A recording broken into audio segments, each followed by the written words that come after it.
ورحمۃ اللہ وبرکاتہ۔ اعوذ باللہ من الشیطان الرجیم، بسم اللہ الرحمن الرحیم۔ الحمد للہ رب العالمین، بارئ الخلائق اجمعین، باعث الانبیاء والمرسلین، والصلاة والسلام والتحیۃ والاکرام علی سید الانبیاء والمرسلین، حبیب الہ العالمین بالقاسم مصطفیٰ محمد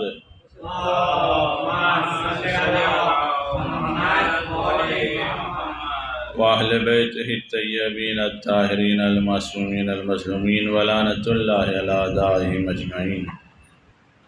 اوصیکم عباد اللہ ونفسی بالاعتصام بالتقوی فإنہ حبل اللہ المتین وعروۃ وثقی۔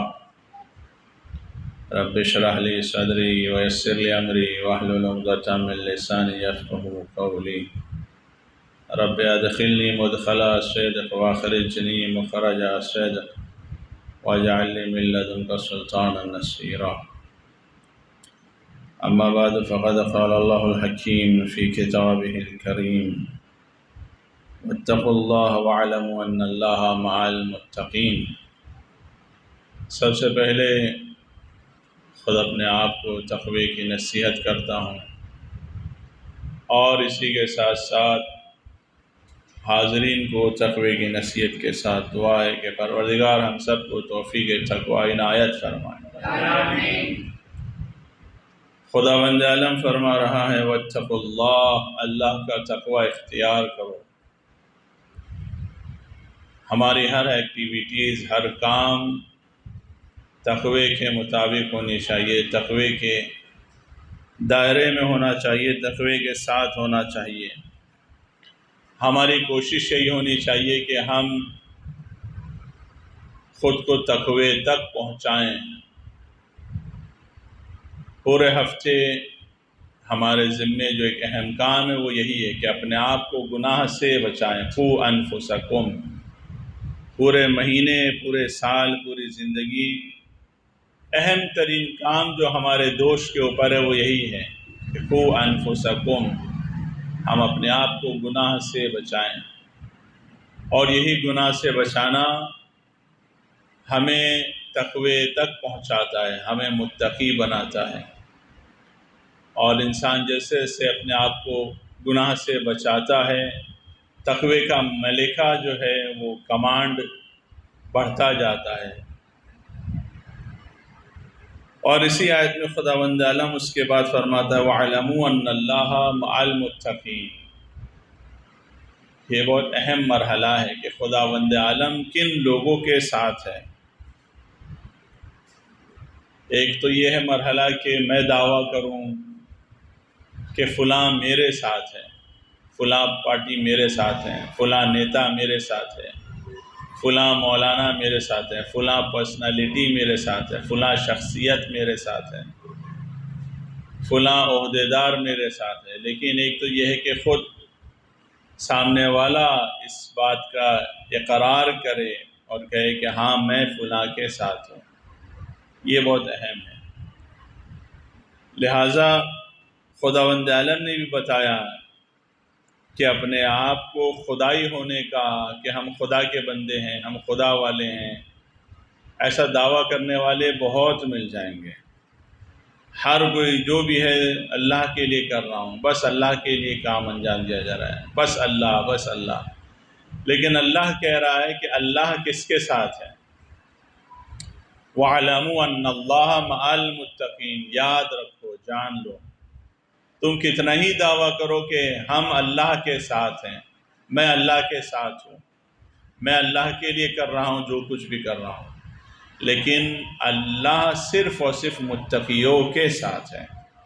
یعنی ہمارا نمازی ہونا کافی نہیں ہے، ہمارا روزہ دار ہونا کافی نہیں ہے، ہمارا خمس کا پابند ہونا کافی نہیں ہے، ہمارا زکوٰۃ کا پابند ہونا کافی نہیں ہے، ہمارا سوشل ایکٹیویٹیز میں ایکٹیو رہنا کافی نہیں ہے۔ ہمارے لیے جو چیز اہمیت کی حامل ہے وہ یہ ہے کہ یہ ساری چیزیں ہمیں تقوی تک پہنچا رہی ہیں کہ نہیں۔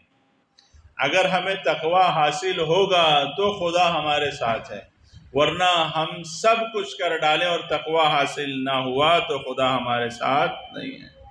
پھر نماز سے اٹھک بیٹھک ہے، ایکسرسائز ہے، روزہ بھوک ہڑتال ہے، حج خالی چکر ہے، ساری محنت سعی و کوشش جو کچھ بھی کر لیں آپ، صرف محنت کے علاوہ، اسٹرگل کے علاوہ کچھ بھی نہیں ہے۔ محور جو ہے وہ یہی ہے، خداوند عالم نے بتا دیا کہ جو چیز، جو پیمانہ ہے تمہارا، جو میزان ہے وہ ہے تقوی، یعنی ہمارے اندر وہ ملکہ حاصل ہو رہا ہے کہ نہیں۔ انسان کی لائف جو ہے بتاتی ہے، والدین کے ساتھ اس کا رہنا بتا رہا ہے کہ اس کو تقوی حاصل ہوا ہے کہ نہیں، ماں باپ کے ساتھ رہنا بتا رہا ہے کہ تقوی حاصل ہوا کہ نہیں، بھائیوں کا آپس میں رہنا سہنا بتاتا ہے، بھائی بہن کا جو بیہیو ہے بتاتا ہے، دوستوں کے ساتھ رہنا، پڑوسیوں کے حقوق، اس طریقے کی لائف انسان کی خود بتاتی ہے کہ اس کے اندر تقوی حاصل ہو رہا ہے اسے کہ نہیں ہو رہا ہے۔ انسان کی لائف بتاتی ہے۔ دعویٰ کتنا ہی کرے، اگر ایک انسان سماج کے لیے مضر ہے، چاہے کتنا ہی نمازی، روزے دار، عبادت گزار ہو، نقصان پہنچا رہا ہے سماج کو، خوب یہ متقی نہیں ہے، پڑوسی کے حقوق کا خیال نہیں رکھ رہا ہے، تو اس کے اندر اس کا مطلب تقوی نہیں ہے۔ ٹیچرز کا خیال نہیں کرتا ہے، ٹیچرز کی رسپیکٹ نہیں کرتا ہے۔ اکثر آپ کو یہ چیز ملے گی، آپ دیکھیں اسکول کے بچے جو ہیں اکثر آپ کو ملیں گے جو ٹیچرز کی رسپیکٹ نہیں کرتے ہیں، اکثر ملے گا۔ کیوں؟ پتہ ان کے ذہن میں ایک چیز بیٹھی ہوئی ہے کہ یہ سیلری لیتے ہیں، یہ پیڈ ہیں، لہٰذا ان کے سامنے مینرز، تمیز، تہذیب، آداب۔ اور آج اگر آپ دیکھیں آج کے زمانے میں خود والدین بھی، پیرنٹس جو ہیں وہ ٹیچرز کے ساتھ بیہیو ایسے ہی کرتے ہیں کہ جیسے کہ ٹیچر ان کے نوکر ہوں۔ بچوں کے سامنے ٹیچروں کے ساتھ بدتمیزی سے بات کرتے ہیں، بچوں کے سامنے ٹیچرز کے ساتھ مس بیہیو کرتے ہیں، تو یہ چیز بچے کو جرأت دیتی ہے، بچے کو طاقت دیتی ہے کہ پھر وہ بھی جو ہے وہ سمجھتا ہے کہ ہاں ان کی کوئی اوقات نہیں ہے، یہ تو بس ہمارے ہی کچھ نوٹ ہیں، ٹکڑے ہیں، اس کی وجہ سے یہاں جڑے ہوئے، جس دن ان کی نوٹ بند ہو جائے گی اس دن یہ بھی اسکول آنا بند کر دیں گے، پھر اسکول تھوڑی آئیں گے، یہ تو پیسوں کے لیے آ رہے ہیں۔ اور یہ بہت سے والدین جو ہے گھروں میں بھی اس طرح کی باتیں کرتے ہیں تو وہ چیز بچوں کے دماغ میں جاتی ہے۔ نتیجہ کیا ہوتا ہے کہ بچپن سے ہی وہ تقوی کا جو کرائیٹیریا ہے، وہ جو تقوی ڈیولپ ہونا چاہیے وہ ڈیولپ نہیں ہوتا ہے۔ تقوی بڑھاپے میں جا کے پریکٹس کرنے کا نام نہیں ہے، تقوی بچپن سے ہی، جب بچہ دنیا میں آ رہا ہے، بلکہ دنیا میں آنے سے پہلے سے ہی ہمیں جو پریکٹس کرنی ہے اس کے لیے، اور اس کے بعد آنے کے بعد جس مقام تک اسے لے جانے کے لیے، وہ یہی ہے کہ تقوی بچوں کو ہم سب کچھ فراہم کر کے دیں، لیکن سب سے پہلے ایک سٹیٹمنٹ جو ہونا چاہیے وہ یہی ہونا چاہیے، بیٹا تم پوری طریقے سے آزاد ہو، بس ایک بات کا خیال رکھو، گناہ نہیں کرنا، تمہیں گناہ نہیں کرنا ہے۔ اور اسے ہمیں جس چیز کی طرف بتانا ہے وہ یہی ہے کہ کیا چیز گناہ ہے، گناہ سے بچانا ہے، باقی پوری طرح اس کو آزاد رکھیں۔ جہاں کھیلنا چاہتا ہے کھیلنے دیں، جہاں اچھلنا چاہتا ہے اچھلنے دیں، جہاں سے کودنا چاہتا ہے، اچھا جہاں سے کودنے کا مطلب نہیں کہ 2 مالے سے کودنا چاہتا ہے آپ کودنے دیں نا۔ اکثر تو ایسے باپ ہیں کہ جن کو یہ بھی گوارا نہیں کہ ان کا بچہ ان کے کندھے سے کودے، اور ڈانٹ کے وہ لوگ بٹھا دیتے ہیں، تو یہ چیز غلط ہے، یہ صحیح نہیں ہے۔ یہی چیزیں ہیں کہ جو بچے کے اندر پھر بدتمیزی اور بچے کو ڈپریشن میں لے کے جاتے ہیں، یہی چیزیں ہوتی ہیں، کیونکہ بچے کے مزاج میں وہی چیز ہے۔ ایک صاحب کے گھر میں الحمدللہ کافی وسیع و عریض گھر، خدا نے ان کو نوازا، تو سب ڈیکوریشن دیکھا میں نے، تو ان سے میں نے کہا کہ آپ نے جو کچھ بھی ڈیکوریشن کیا ہے یا آپ نے اپنی بیوی کے حساب سے کیا ہے، بچوں کے حساب سے نہیں کیا۔ اگر میرا ایک گھر ہوتا ایسا تو میں اسے اپنے بچوں کے حساب سے ڈیکوریٹ کرتا، نہ کہ بیوی کے حساب سے۔ چونکہ اسکول میں بچے کو جو چیز فراہم ہونی چاہیے وہ نہیں ہو رہی ہے، ٹیوشن پہ وہ چیز فراہم ہو ہی نہیں سکتی ہے، مدرسوں میں بھی ایسا ماحول نہیں ہے۔ اب اگر ہم گھر میں بھی وہ چیز فراہم نہیں کریں گے تو پھر بچے کے اندر وہ بچپنا جو چیز ہے وہ کہاں ظاہر کرے گا؟ وہ چیز اس کے اندر گھٹنے لگتی ہے، وہ چیز اس کے اندر دبنے لگتی ہے۔ لہٰذا ہمیں ڈیکوریشن میں بھی یہ دیکھنا چاہیے کہ بچے کی ریکوائرمنٹ کیا ہے، کہ کون سی ایسی ایکٹیویٹیز ہے کہ اس چار دیواری میں بچہ اس کے ذریعے سے اس کے اندر جو بچپنا ہے وہ ابھر کر آئے، وہ دبے نہ۔ یہ بہت اہم ہے، یہ بہت ضروری ہے۔ اور یا تو پھر ہم سٹینڈ لیں ہماری اسکولوں کے حوالے سے کہ اسکول کا انوائرمنٹ ایسا بنایا جائے کہ جو بچے ہیں ان کا بچپنا دبے نہیں بلکہ نکھرے، اس کے اندر نکھار آنی چاہیے، کیونکہ بچے کے مزاج کو خداوند عالم نے، آپ دیکھیں بچوں کی حرکت بتاتے ہیں کہ خدا نے اس کو ایکٹیو پیدا کیا ہے۔ یہ ماں باپ ہوتے ہیں جو اسے ڈس ایکٹیو کر دیتے ہیں۔ یہ سماج ہوتا ہے کہ اس کے اندر سے ایکٹیو رہنے کا جذبہ چھین لیتا ہے، ختم کر لیتا ہے۔ یہ اسکول ہیں آج کل کے کہ جو مرغی کے دربے بنا دیے ہیں، بزنس اور کاروبار اور مافیا ایک طرح سے ہیں۔ 200 اسکوائر فٹ میں کہیں اسکول چلتا ہے، 100 اسکوائر فٹ میں کہیں اسکول چلتا ہے، بچے کی پرورش ہوگی 100 اسکوائر فٹ میں۔ لیکن آپ دیکھ لیجئے ماں باپ بھی مجبور ہیں اور وہ لوگ بھی خوب کما رہے ہیں، اور بچہ بھی بس جا رہا ہے آ رہا، اس کے بعد وہ چیز نہیں نکل کے آ رہی جو چیز اس سے آنی چاہیے۔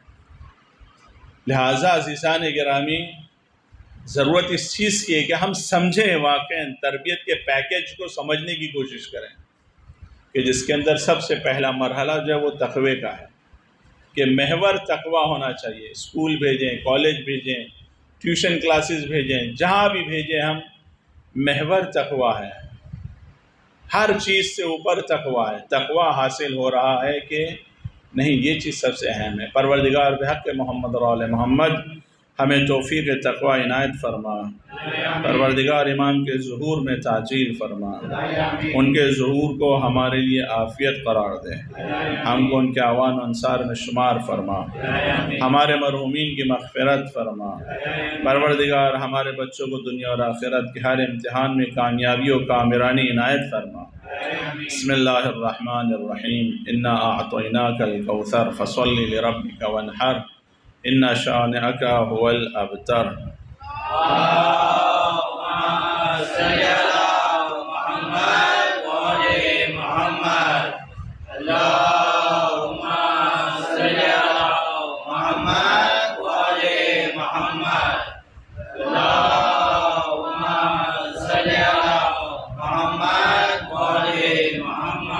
اعوذ باللہ من الشیطان الرجیم، بسم اللہ الرحمن الرحیم، الحمد للہ رب العالمین، والصلاة والسلام والتحیۃ والاکرام علی سید الانبیاء والمرسلین، حبیب الہ العالمین ابی القاسم مصطفیٰ محمد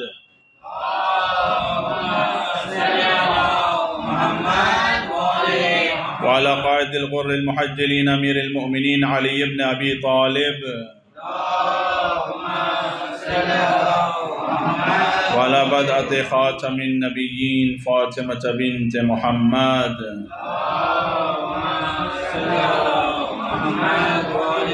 والحسن بن علي المجتبى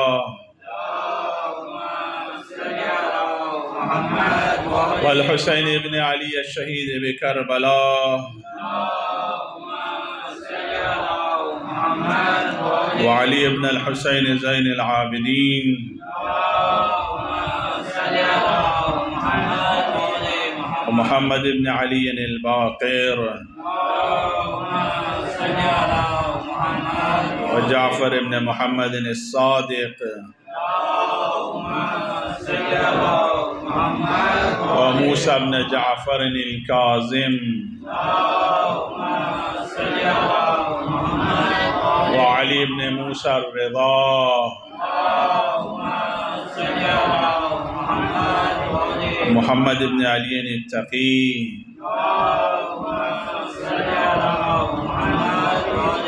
وعلي بن محمد النقي والحسن بن علي العسكري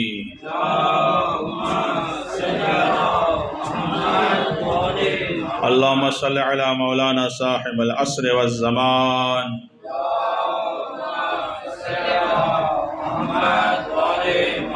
اللهم عجل فرج وسهل مخرج واللعنة الدائمة على أعدائهم أجمعين.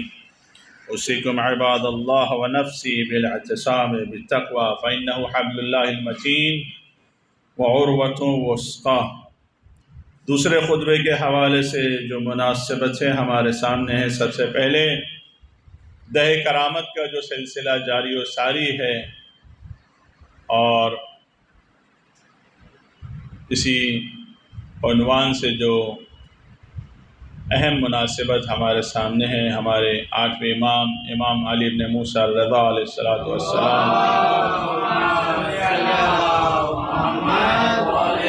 ولادت باسعادت ہے، اور اسی کے ساتھ ساتھ ہمارے ملک میں جو واقعہ رونما ہوا پچھلے ہفتے توہین رسالت کے حوالے سے، اور عالمی سطح کے اوپر اسلامی ممالک نے اپنا احتجاج درج کروایا. اس کے علاوہ اور بھی کئی مناسبتیں ہمارے سامنے ہیں، فرصت ہوئی تو اس پہ بھی گفتگو ہوئی. لیکن سب سے پہلے چونکہ ولادت امام علی بن موسیٰ الرضا علیہ السلام ہے،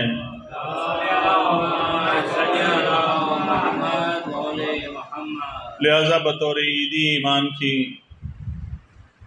ایک دو حدیثیں عرض خدمت ہے کہ ایک مقام پر امام فرماتے ہیں کہ اہل بیت اطہار اور عمل، کہ عام طور سے آپ نے دیکھا ہوگا کہ سوسائٹی میں ایسے افراد پائے جاتے ہیں کہ جو کہتے ہیں کہ ہم کسی کی تقلید نہیں کرتے، ہم مثال کے طور پہ ائمہ کی تقلید کرتے ہیں، امام کی تقلید میں، یا مثال کے طور پہ ہم صرف اماموں کی حدیث پر عمل کرتے ہیں. خوب ایک مفصل لمبی گفتگو ہے، لیکن انہی گفتگو کے اندر ایک یہ بھی معاملہ آتا ہے کہ جو کچھ بھی ہے بس محبت ہے کافی ہے، عمل کیا ہے؟ عمل کرنا ہمارا کام تھوڑی ہے، قرآن سمجھنا ہمارا کام تھوڑی ہے، قرآن ہمارے لیے نہیں، اہل بیت کے لیے نازل ہوا ہے، ان کے سمجھنے کی کتاب ہے. اس طرح کی بہت سی ایسی باتیں کہ ائمہ کے زمانے میں بھی ہو چکی ہیں، کوئی نئی بات نہیں ہے. تو اسی میں عزیزان گرامی، تو چونکہ جب حدیث اتنی اہم ہے تو حدیث میں ہی امام فرماتے ہیں کہ اہل بیت اطہار کی نظر میں عمل کتنا امپورٹنٹ ہے. نہ ہی تو فرماتے ہیں کہ محبت کافی ہے، نہ ہی تو فرماتے ہیں کہ عمل کافی ہے. خود معصومین فرما رہے ہیں کہ ہم اگر دعویٰ کرنے لگے کہ نہیں محبت ہے میرے پاس بس کافی ہے، نہیں، امام خود فرما رہے ہیں کہ نہ کافی ہے. خود امام فرما رہے ہیں، اور میں کہہ رہا ہوں نہیں کافی ہے، امام کہہ رہے ہیں نہ کافی ہے. اب اندازہ کر لیجئے، یعنی یہ انسان خود امام کی بھی نہیں سن رہا ہے. اب یہ کس کا پیروی کر رہا ہے، کس کا پیرو ہے؟ یہ اپنے نفس کا پیرو ہے، یہ شیطان کا پیرو ہے. امام خود فرماتے ہیں، بحار الانوار میں ہی یہ حدیث موجود ہے، جو بہت مشہور کتاب ہے بحار الانوار، اور خاص طور سے ایک طبقے کے لیے جو ہے بہت اہم سورس ہے یہ، بلکہ ایک طبقہ ہے کہ جو بحار الانوار کو لے کے اندھ بھکت ہے، سمجھے آپ؟ جبکہ ہمارے ہاں اندھ بھکت جو ہے وہ پسند نہیں ہے، منع ہے. کسی بھی عنوان سے اندھ بھکتی جو ہے ہمارے ہاں نہیں. لیکن ہے ایک طبقہ جو بحار الانوار کو لے کے اندھ بھکت ہے. بہار میں لکھا ہے نا، ارے وہ بہار میں لکھا ہے، یہ بہار میں لکھا ہے. وہ بہار میں بہت کچھ لکھا ہے، اب اگر بیان کرنے لگیں گے تو یہی اندھ بھکت بھاگے گا. جیسے ابھی یہی حدیث آپ بیان کریں قبول نہیں کرے گا کہ جہاں پر امام فرماتے کہ خبردار کر رہے ہیں، آگاہ کر رہے ہیں. امام فرماتے ہیں نیک اعمال اور عبادت میں کوشش کو آل محمد کی محبت کے سہارے ترک نہ کرنا، کہ چونکہ میں محبت کرتا ہوں لہذا عمل کرنے کی کیا ضرورت، محبت کرتا ہوں نماز پڑھنے کی کیا ضرورت، محبت کرتا ہوں روزہ رکھنے کی کیا ضرورت، محبت کرتا ہوں حج کرنے کی کیا ضرورت، محبت کرتا ہوں خمس دینے کی کیا ضرورت. خوب محبت کرتے ہو تو شادی بھی کرنے کی کیا ضرورت؟ مت کرو شادی بھی ایک عمل ہے، شادی بھی ایک گناہ سے بچنے کا ذریعہ ہے۔ محبت کرتے ہو تو چائے بھی مت پیو، چائے بھی پینا ہلاکت سے بچنے کا ایک ذریعہ ہے۔ ناشتہ مت کرو، ہلاکت سے بچنے کا ایک ذریعہ ہے۔ عمل کا مطلب کیا ہوا؟ ایکشن۔ آنکھیں پھوڑ لو، دیکھو مت، پیر کاٹ لو، چلو مت، بلکہ خودکشی کر لو، ایک ہی حل ہے، کام ہی ختم۔ ورنہ آپ جو بھی آپ کام، اگر آپ کام کر رہے ہیں عزیزان گرامی، یہ بہت اہم ہے، تو وہ بہت اہم ہے۔ کام انسان کے لیے محبت کے ساتھ ساتھ بہت اہم ہے، اور کام کے ساتھ ساتھ محبت بھی انسان کے لیے بہت اہم ہے، دونوں ضروری ہے۔ کام بھی ضروری ہے اور اہل بیت اطہار کا نام بھی ضروری ہے، دونوں ضروری ہے۔ کہ میں کہوں کہ بس اہل بیت کا نام لوں گا اور 20 مالے سے کود جاؤں، کچھ نہیں ہوگا مجھے، وہ کود جاؤ، دیکھ لو کیا ہوتا ہے، کود جاؤ نا۔ اگر سب کچھ نام ہی ہے، آپ دیکھ رہے ہیں کیسی بیوقوفی والی باتیں کرتے ہیں کہ چونکہ اہل بیت سے محبت ہے لہذا عمل کی ضرورت نہیں، کام کی ضرورت ہی نہیں ہے، کوئی سا بھی کام ہو ضرورت نہیں۔ حتیٰ کہ کتنے لوگ کاروبار کام بھی نہیں کرتے ہیں، نوکری بھی نہیں، کہ اہل بیت سے محبت ہے نا، ہے ایسے ملیں گے آپ کو کہ ایام اعزاء میں نوکری چھوڑ دیتے ہیں، نہیں بھائی ابھی بس حسین۔ اب یہی غلط فہمی ہے کہ آپ نے سمجھا کہ حسین بس 2 مہینہ 8 دن کا کام ہے۔ جی نہیں، حسین 2 مہینہ 8 دن کے لیے نہیں ہے، ہر سانس حسین کے لیے ہے۔ مشکل یہی ہے کہ آپ نے سمجھا حسینیت یعنی 2 مہینہ 8 دن ماتم کر لینے کا نام حسینیت ہے۔ محرم اور سفر ہم نے سمجھا حسینیت یعنی 2 مہینہ 8 دن رونے کا نام بس حسینیت ہے نا، اپنی پوری زندگی امام حسین کے مطابق جینے کا نام حسینیت ہے، نہ کہ 2 مہینہ 8 دن حسین بھی کر رہے ہیں اور ماں باپ کو تکلیف بھی دے رہے ہیں، ماں باپ کا خیال نہیں رکھ رہے ہیں، بچے پریشان ہیں کہ اب جب جاب چھوڑ دیا، کام دام چھوڑ دیا، کرایہ کہاں سے بھریں گے، کرایہ کہاں سے دیں گے، ارے نہیں وہ سب مولا کریں گے۔ وہ مولا خالی تمہاری مولا ہے کہ پھر تو سب کے مولا ہے، پوری قوم نہیں بلکہ ہر وہ انسان جو حضرت حسین کو خراج عقیدت دیتا ہے ان سب کے مولا ہے۔ پوری دنیا کو کام چھوڑنا چاہیے، صرف تم ہی کیوں، تم آسمان سے اتر کے آئے ہو۔ تو یہ جہالت کی باتیں ہیں، کہیں پر بھی مولا نے نہیں کہا ہے کہ تم محرم کے خاطر، سفر کے خاطر اپنا جاب ریزائن کر دو، چھوڑ دو جاب، کاروبار بند کر دو، پھر عاشور کے لیے زیادہ سے زیادہ 9 محرم اور 10 محرم کے لیے۔ اس کے علاوہ آپ دیکھ رہے ہیں یہی ہے کہ چھٹے امام سے زیادہ اپنے آپ کو عزادار ثابت کرنا، 7ویں امام سے زیادہ اپنے آپ کو عزادار ثابت کرنا، 4تھے امام سے بڑا اپنے آپ کو عزادار ثابت کرنا۔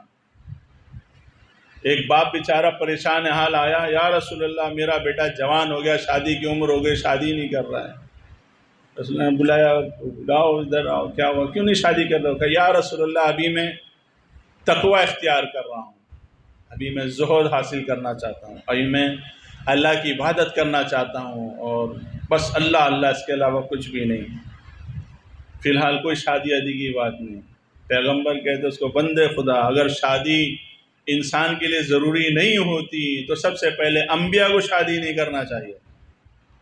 نبی سے آگے بڑھ رہے ہو تم، نبی سے زیادہ تقوی حاصل کرنا چاہتے ہو، نبی سے بڑے زاہد بن سکتے ہو تم، تو ویسے یہ طبقہ ہے۔ 4تھے امام سے بڑا عزادار کوئی نہیں ہو سکتا گا، 6ٹھے امام علیہ السلام سے بڑا عزادار کوئی نہیں ہو سکتا ہے، 12ویں امام سے بڑا عزادار کوئی نہیں ہو سکتا ہے، ہمارے فقیہ اور مجتہد سے بڑا عزادار کوئی نہیں ہو سکتا ہے، سمجھے آپ؟ ہر چیز کا دار و مدار معرفت کے اوپر ہے۔ آپ پڑھیے حدیثیں، پھر آئی وہی گھوم کے حدیث کی بات۔ آپ پڑھیے حدیث میں کہ اہل بیت اطہار جس کو جو کچھ بھی دیتے تھے اس کی معرفت کے حساب سے دیتے تھے۔ اب ایک ماں باپ بھی یہی کرتے ہیں کہ ہر بچے کو اس کی معرفت کے حساب سے دیتے ہیں۔ اہل بیت اطہار بھی اسی طریقے سے۔ لہٰذا ہمیں جو کچھ بھی کرنا ہے اپنی حد میں رہتے ہوئے کرنا ہے، حد سے آگے نہیں بڑھنا ہے، حدود میں رہنا ہے ہمیں۔ اور یہ حد سے آگے کب بڑھتا ہے انسان؟ جب اس کے پاس علم نہیں ہوتا ہے، جب یہ پڑھا لکھا نہیں ہوتا ہے، جب یہ استاد کے سامنے زانو ادب نہیں طے کرتا ہے، جب خود ہی بس کتابیں لیتا ہے، پڑھ لیتا ہے، خود کے جو سمجھ میں آیا وہ کافی ہے نا۔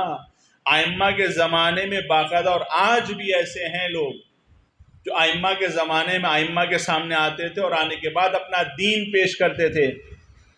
یا ابن رسول اللہ، اللہ کے بارے میں میرے یہ خیالات ہے، میں اس طرح سوچتا ہوں، کیا یہ صحیح ہے یا غلط؟ یا ابن رسول اللہ، آپ لوگوں کے بارے میں اس طرح سوچتا ہوں، صحیح ہے یا غلط؟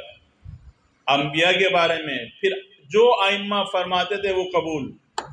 لیکن ہمارے یہاں مولانا صاحب ہم نے سوچا اس سال ایسا کرنے کے لیے، کریں کہ نہیں کریں؟ اب مولوی پریشان بیچارہ، کیوں؟ جو اس کو پتہ ہے کہ یہ اپنی زبان میرے منہ میں دے رہا ہے، اسے کرنا کرانا کچھ بھی نہیں ہے کہ جیسا مولانا بولے ویسا نہیں کرنا ہے، یہ بس کیا ایک سرٹیفکیٹ چاہ رہا ہے۔ ارے ہم نے تو مولانا سے پوچھ کے کیا ہے، جبکہ مولانا چاہ رہے ہوں گے کہ واقعی یہ کام نہیں ہونا چاہیے۔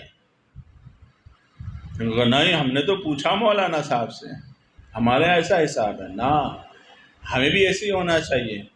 کسی بھی نظریے کو اپلائی کرنے سے پہلے ہمیں اپنے سے بہتر کے سامنے، اپنے علماء کے سامنے پیش کرنا چاہیے کہ جن کے پاس معرفت ہے، علم ہے۔ لہذا یہاں پر امام فرماتے ہیں خبردار نیک اعمال اور عبادت میں کوشش کو آل محمد کی محبت کے سہارے ترک نہ کرنا، اور خبردار کہیں ایسا نہ ہو کہ آل محمد کی محبت اور ان کی فرما برداری کو عبادت کے سہارے ترک نہ کر دینا کہ نہیں ہم تو اتنا نماز پڑھتے ہیں، ضرورت نہیں اہل بیت اطہار کی، نہ، بکواس کی باتیں، بیکار کی باتیں کہ اہل بیت کی ضرورت نہیں ہے۔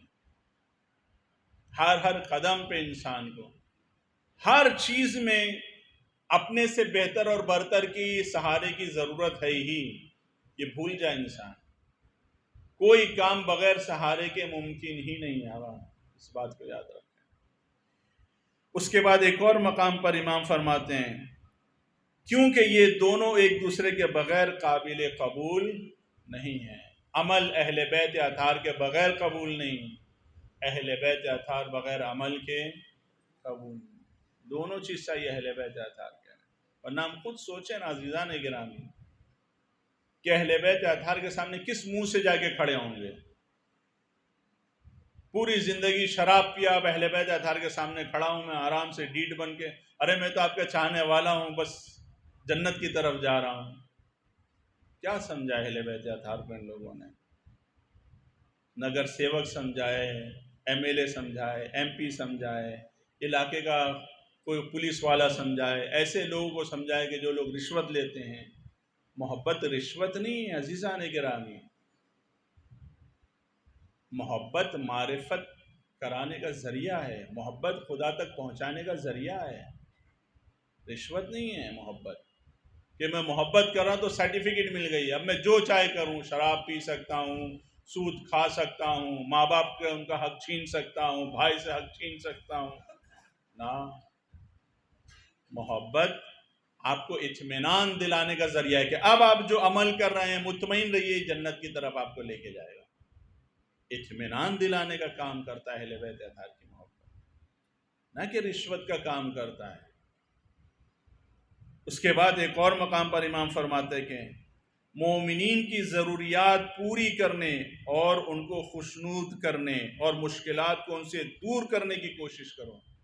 آپ یہ دیکھیں کیا فرما رہے ہیں کہ 3 کام ضرور انجام دو۔ کیا؟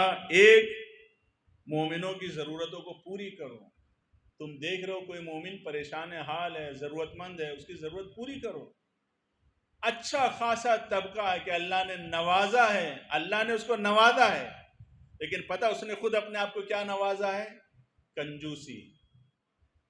اللہ نے اس کو نوازا ہے لیکن وہ خود کنجوس ہے. کنجوسی خدا نہیں نوازتا ہے. خدا نے انسان کو کنجوس نہیں بنایا ہے. خدا نے انسان کو کنجوس پیدا نہیں کیا ہے کہ میں نے تجھے کنجوس پیدا کیا، اب تیرا کام ہے سخی بن کے دکھا. نہ، خدا نے تو پیدا ہی سخاوت کے ساتھ کیا ہے، ساری خوبیوں کے ساتھ خدا نے خلق کیا ہے. یہ گھر کا ماحول ہے کہ جو اسے کنجوس بنا دیتا ہے. ماں ٹفن پیک کرتی، بیٹا کسی کو کھلانا نہیں، دیکھ اکیلے کھانا نہیں تو بھوکا رہ جائے گا. ماں نے اس نے دیکھا، ماں نے نوازا، لیکن کیا اس کے ساتھ ایک کنجوسی بھی ڈال دی. اللہ جب نوازتا ہے تو سخاوت کے ساتھ. اس نے کہا میں دے رہا ہوں، تجھے ذریعہ بنا رہا ہوں سخاوت کا، جا سخاوت کر، نہ کہ کنجوسی کر. یہ سمجھتا ہے کہ جو کچھ اللہ دے رہا ہے وہ میری وجہ سے دے رہا ہے، سب کچھ میری وجہ سے. اللہ کا کیا؟ محنت میں کر رہا ہوں، خون پسینہ میں کر رہا ہوں. اللہ کیا؟ نہ، یہ ساری صلاحیتیں اللہ نے دیا ہے، جو کچھ بھی ہے اللہ کا ہے. انا للہ و انا الیہ راجعون. ہر چیز اللہ کی ہے، ہر چیز اللہ کی. لیکن آپ دیکھیے اللہ نے نوازا ان لوگوں کو، لیکن ان لوگوں نے اپنے آپ کو کیا چیز سے نواز دیا؟ کنجوسی. دیکھ رہے ہیں ضرورت مند ہے، ضرورت پوری کر سکتے ہیں، نہیں کرتے ہیں پوری. اگر ہر پڑوسی واقعاً اپنے پڑوسی کا خیال رکھنے لگے، آگا ان اداروں کو راشن بانٹنے کی ضرورت نہیں پڑے گی، یقین جانیے. ہر پڑوسی اپنے پڑوس میں یتیموں کا خیال رکھنے لگے تو یتیم خانوں کی آگا ضرورت نہیں پڑے گی. ہر پڑوسی اپنے پڑوسی کے بچوں کی فیس بھرنے لگے تو آگا اداروں کو فیس جمع کرنے کی ضرورت نہیں پڑے گی. سمجھے آپ؟ لیکن لوگ نہیں سمجھتے ہیں. بیوی نے کیا فرمایا؟ الجار ثم الدار. بیوی نے فرمایا کہ تمہاری ذمہ داری ہے کہ اپنے پڑوسی کو خیال کرو، نہ کہ تمہارے اداروں کی ذمہ داری ہے، نہ کہ تمہارے آرگنائزیشن کی ذمہ داری ہے، نہ کہ تمہارے فاؤنڈیشن اور فیڈریشن کی ذمہ داری ہے. تمہاری ذمہ داری اپنے پڑوسیوں کا خیال کرو. اب تم بھی نہیں کرو گے تو اس کا مطلب یہ تھوڑی کہ دوسرے لوگ ہاتھ پہ ہاتھ دھرے بیٹھے رہے، نہ، وہ بازی لے جائیں گے.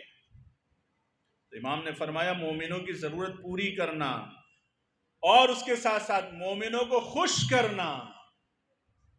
ضرورت پوری کرنا، اس کے علاوہ مومنوں کو خوش کرنا. خوش کرنے کا مطلب یہ نہیں کہ دوسرے مومن کا، دوسرے کسی انسان کا مذاق اڑا کے خوش کریں، اس سے بھی تو آدمی خوش ہوتا ہے نا. نہ، اس طریقے سے خوشی نہیں.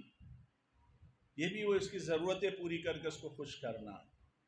اس کے بعد امام فرماتے ہیں مشکلات کو ان سے دور کرنے کی کوشش کرو.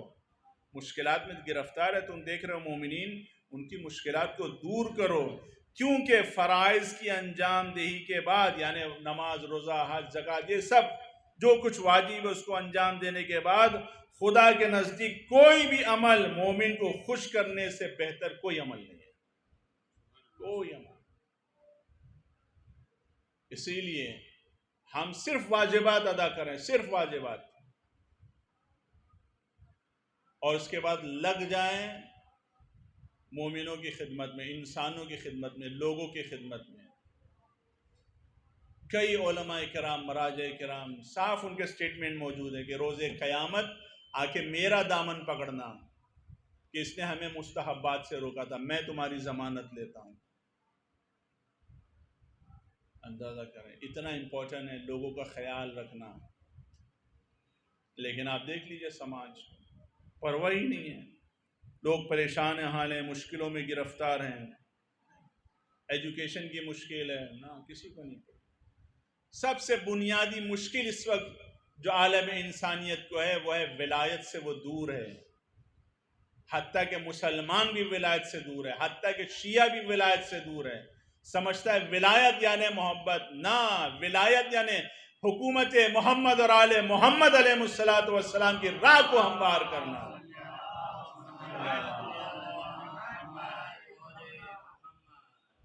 یہ حکومت ہم اپنے گھر میں قائم کریں، یہ حکومت اپنی انجمنوں میں قائم کریں، یہ حکومت اپنے اداروں میں قائم کریں۔ شروعات ہمیں خود سے کرنی ہے۔ جب تک ہم بتائیں گے نہیں کہ واقعاً اہل بیت اطہار کی حکومت ہوتی کیسے ہے، لوگوں کو اطمینان نہیں ہوگا، لوگ آئیں گے نہیں آپ کی طرف۔ انقلاب اسلامی ایران کی نعمتوں میں سے ایک نعمت یہ ہے کہ عالم انسانیت کو، مستضعفین کو امیدوار بنا دیا اس انقلاب نے۔ وہ یمنی کے جو نا امید تھے کہ ہمارے پاس سوائے ذلیل اور رسوا ہونے کے علاوہ کچھ نہیں ہے، لیکن آج آپ دیکھیں کیسے سربلند ہیں، کس طرح سربلند ہیں۔ اسلام کی خوبی یہی ہے کہ وہ انسان کو امید عطا کرتا ہے، نا امید نہیں کرتا ہے۔ ابھی آپ کے سامنے جو اسلامی ممالک نے اتحاد کا مظاہرہ کیا، آپ دیکھیے عزیزان گرامی، کیا ان سے کسی نے کہا تھا کہ اٹھو اور سٹیٹمنٹ دو، ایک ہو جاؤ، متحد ہو جاؤ؟ برس سے کہا جا رہا ہے، لیکن ابھی آپ دیکھیے ہمارے ملک میں مسلسل توہین کا سلسلہ جاری تھا، اور لوگ اس طریقے سے آزاد ہو گئے تھے، سمجھ رہے تھے کہ کوئی کچھ نہیں بگاڑ سکتا ہے، آپ جو چاہے کرو۔ لیکن آپ دیکھیں ہلکا سا خداوند عالم نے جھٹکا دیا، ہلکا سا جھٹکا دیا، بس یہ۔ اب آپ خود سوچئے، سارے ممالک جتنے متحد ہوئے ہیں، کیا ان سب کے درمیان اعتقادی اختلاف نہیں ہے؟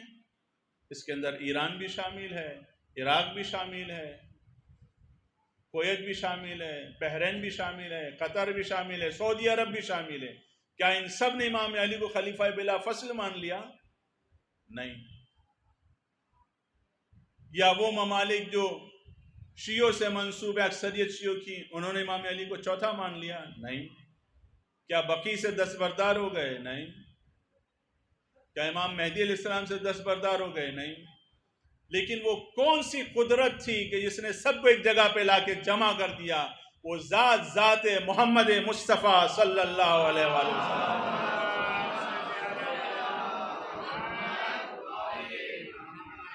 خدا نے بتا دیا کہ جو کامن ایشوز ہیں تمہارے درمیان، اللہ وحدہ لا شریک اور ذات ختمی مرتبہ، یہ ایسا وجود ہے کہ تمہیں ایک پلیٹ فارم پہ لانے کی قدرت رکھتا ہے۔ لیکن اب کیوں، آخر کیا وجہ ہے؟ اور اس کے بعد صرف بیان دیا ان لوگوں نے، سمجھا؟ تو آپ دیکھیں سب ہل گئے، نیچے سے لے کے اوپر تک، اور ایسا ہلے کہ کوئی ڈائیورژن ان کو نہیں مل رہا ہے۔ آپ اس چیز کو دیکھیے، ورنہ 2014 سے لے کے ہر مہینے ایک ڈائیورژن تھا آپ کے سامنے۔ آج یہ مدعا، کل وہ مدعا، پرسوں یہ مدعا، نرسوں یہ مدعا، گیان واپی ایسا چھایا ہوا تھا۔ اس کے بعد جو بائیکاٹ ہوا ہے، تقریباً ایک ہفتہ گزر گیا ہے، کوئی مدعا نہیں مل رہا ہے کہ کیسے اس چیز سے نکالیں لوگوں کو۔ آپ دیکھیں ایسا خداوند عالم نے ان میں گم کر دیا۔ پریشان ہے کہ اب کس مدعے کو سامنے بیان کریں، کون سا مدعا لے کر آئیں۔ خدا پہ بھروسہ کیجئے، خدا پر توکل کیجئے۔ یہ صرف ان کے لیے مار نہیں ہے، خود مسلمانوں کے لیے بھی مار ہے کہ مسلمانوں تمہارا کوئی رول نہیں ہے اس کے اندر۔ ایسا نہیں کہ تمہارے اندر حرکت آئی ہو، تمہارے اندر کوئی موومنٹ آئی ہو جس کا نتیجہ ہے نا، یہ جو کچھ بھی تھا خدا کی طرف سے ایک تائید تھی، تمہیں بتانے کے لیے، تمہیں متوجہ کرنے کے لیے کہ تم اپنے وظیفے کے اوپر عمل کرتے جاؤ۔ خدا کی نصرت تمہارے ساتھ ہے۔ وَاعْلَمُوا أَنَّ اللَّهَ مَعَ الْمُتَّقِينَ، خدا متقیوں کے ساتھ تھا، ہے، رہے گا۔ تقویٰ تو اختیار کرو تم۔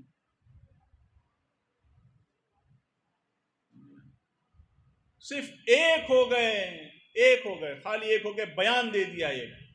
خدا نے اس بیان میں کتنی قدرت دے دی۔ اگر ایک ہو کے قدم اٹھاؤ گے تو اس قدم میں کتنی قدرت ہو جائے گی۔ اور اسی کو عالمی سطح سے چھوڑیے، بارہا میں نے کہا علاقائی سطح سے شروع کیجئے، آپ اپنے علاقے سے شروع کیجئے. جب سے آپ کے درمیان ہوں میں بار بار کہہ رہا ہوں کہ آپ اپنے علاقے سے قدم اٹھائیے. اپنے علاقے کے مومنین، مسلمین، مستضعفین، ضرورت مند، چاہے وہ کسی بھی مذہب کے ہوں، دین کے ہوں، ان کے لیے باعث خیر بنیے. مل کے باعث خیر بنیے. پلاننگ کیجئے. ولایت کو کس طریقے سے نافذ کریں اس کی راہوں کا ہموار کیجئے، کوشش کیجئے. آپ کی ذمہ داری ہے. سمجھیے، نماز جمعہ کے فلسفے کو سمجھنے کی کوشش کیجئے، مجلسوں کے فلسفے کو سمجھنے کی کوشش کیجئے. آپ کے دوست کے اوپر ذمہ داری بہت عظیم ذمہ داری ہے. آرگنائز ہونے کی ضرورت ہے، سینٹرلائز ہونے کی ضرورت ہے. آج آپ دیکھ رہے ہیں انقلاب اسلامی ایران، امام خمینی کی بھی جو 33ویں برسی کا سلسلہ ہے، جس عنوان سے کیسر باغ میں بھی پرسوں پروگرام ہے مغرب عشاء کے بعد. خاص طور سے اپنے بچوں کو بھی ضرور لے کر آئیے گا، بالخصوص سفید لباس میں، تاکہ وہ بھی اس سرود میں شرکت کریں کہ جس سرود نے عالمی سطح پہ دشمنوں کو ہلا کے رکھ دیا ہے، بم بن کے گرا ہے عالمی سطح کے اوپر، کہ جس میں ایک ایک بچہ اپنے زمانے کے امام کو سلام کر رہا ہے. آپ دیکھیے، یہی بچے ہیں جو کہتے تھے السلام علیکم صاحب الزمان، لیکن نہیں سمجھ رہے تھے کہ واقعی اس سلام کی قدرت کیا ہے. جب انہی کی زبان میں یہ سلام سمجھایا گیا تو آپ دیکھیں دنیا ہل گئی ان بچوں کے صرف کھڑے ہونے سے، ان بچوں کے صرف سلام کرنے سے دنیا ہل گئی. اندازہ کریں، ضرورت تبیین کی ہے. بچوں کو سمجھائیے، بتائیے، رٹائیے نہیں. ہمارے ہاں سار اللہ مدرسے میں بھی عربی زبان ہم اسی لیے سکھاتے ہیں. اکثر ماں باپ کہتے ہیں مولانا صاحب بس بچے کو قرآن پڑھنا سکھا دو کہ فاتحہ پڑھ لے. نا، فاتحہ نہیں، فتح تک پہنچانا ہے تمہیں بچے کو. فاتحہ نہیں، فتح تک جانا ہے. اور وہ کب ہوگی؟ اسی لیے ہمارے ہم لوگ نہیں سنتے ہیں. بالکل، جس کو اپنا بچہ لے کے جانا ہے لے جاؤ. ہم قرآن سکھاتے ہی نہیں، ہم عربی لینگویج سکھاتے ہیں تاکہ قرآن یہ خود بخود سیکھ جائے. ہم قرآن نہیں سکھاتے ہیں. ہم سب قرآن سیکھے ہوئے ہیں، سب قرآن سیکھے ہوئے ہیں. کتنے ہیں اس میں سے جو سورہ قل اللہ کا ترجمہ کر لیں گے؟ بتائیے. کتنے جو سورہ الحمد کا ترجمہ کر لیں گے؟ سب قرآن پڑھے ہوئے ہیں. مشکل یہی ہے کہ قرآن تو پڑھا ہے ہم لوگوں نے، جس طریقے سے اور کتابیں ہیں ہمارے سامنے رکھ دی جائے، ابھی گیتا رکھ دی جائے، رامائن رکھ دی جائے، کچھ سمجھ میں نہیں آئے گا. ایسی قرآن ہے ہمارے لیے. پڑھنے تو آتا ہے ہمیں. قرآن فاتحہ کا ذریعہ نہیں، قرآن فتح کا ذریعہ ہے. خدا نے اس لیے نہیں کہا کہ قرآن نازل کیا ہوں تاکہ فاتحہ پڑھو مرنے کے بعد. نہ، اپنی زندگی میں بھی فتح حاصل کرو اور آخرت میں بھی فتح حاصل کرو. وہ کب ہوگی؟ جب ترجمہ پتہ ہوگا، اس کو سمجھ میں آئے گا ایک، اور سمجھنے کے بعد عمل کرے گا. ورنہ سمجھ میں تو عربوں کو بھی آتا ہے قرآن، لیکن ہمارے ہاں تو سمجھنے کا مرحلہ بھی نہیں ہے ابھی. لیکن جب یہی قرآن سمجھ میں آ جاتا ہے تو یمن میں انقلاب آ جاتا ہے، نائجیریا میں انقلاب آ جاتا ہے، لبنان میں انقلاب آ جاتا ہے، بحرین میں انقلاب آ جاتا ہے. اور یہی قرآن جب سمجھ میں آ جاتا ہے اور بیان کی حد تک یہی عرب ممالک متحد ہو جاتے ہیں تو پورا ہندوستان ہل کے رہ جاتا ہے. اور ایسا ہلتا ہے کہ کسی کے سمجھ میں نہیں آ رہا ہے کہ اب کیا مدعا سامنے پیش کریں. اندازہ کیجئے کہ قرآن سمجھ کر اطاعت کرنے کا اثر کیا ہے، نتیجہ کیا ہے. انقلاب اسلامی ایران بھی یہی ہے. قرآن پڑھ رہے تھے، سمجھ نہیں رہے تھے. جب انقلاب اسلامی آیا، امام خمینی نے سمجھایا قرآن کہہ کیا رہا ہے، اب جب عمل کیا تو آپ دیکھیں یہ انقلاب پھیلتا چلا جا رہا ہے.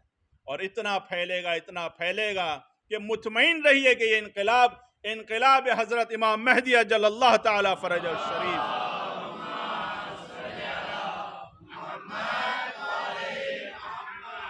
سے جا کر ملحق ہو کے رہے گا. دنیا کی کوئی طاقت اسے نہیں روک سکتی، کوئی طاقت اسے نہیں روک سکتی. مطمئن رہیے. یہ گلیوں کے چندی فروش کیا ہیں؟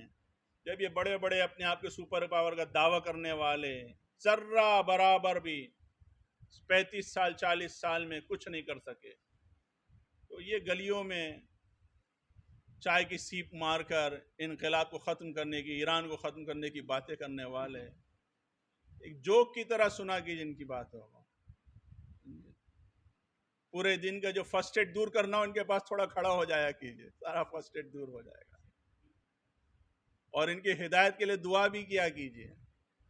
واقعاً غیر ہے، ان کے سمجھ میں آ رہا ہے کہ انقلاب کیا ہے، لیکن یہ اپنے ہیں، ان کے سمجھ میں نہیں آ رہا ہے انقلاب کیا ہے۔ پروردگار بحق محمد اور آل محمد امام کے ظہور میں تعجیل فرما، ان کے ظہور کو ہمارے لیے عافیت قرار دے، ہم کو ان کے اعوان و انصار میں شمار فرما، ہمارے مرحومین کی مغفرت فرما، پروردگار مقامات مقدسہ کی زیارت نصیب فرما، پروردگار مقامات مقدسہ کے محافظین کی حفاظت فرما، پروردگار دشمنان اسلام کو ذلیل و خوار و نیست و نابود فرما، پروردگار مستضعفین جہان کی حفاظت فرما۔ بسم اللہ الرحمن الرحیم، قل هو اللہ احد اللہ الصمد، لم یلد ولم یولد ولم یکن لہ کفوا احد۔